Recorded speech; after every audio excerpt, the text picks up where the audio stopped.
using calcium carbide slag instead of lime to produce potassium chlorate. The technology is feasible to achieve the purpose of comprehensive utilization of calcium carbide waste slag. The performance of the ball press affects the stable operation of the ball press. So how should we test the performance of calcium carbide slag ball press?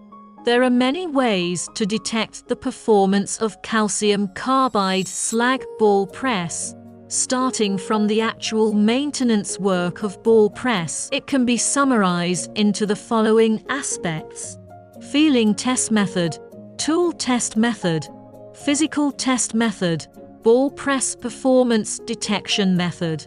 This is a method of identifying the technical status of the ball press without checking equipment, only with the intuitive feeling of the inspectors. This method is simple and easy to master, so it is one of the techniques we often use.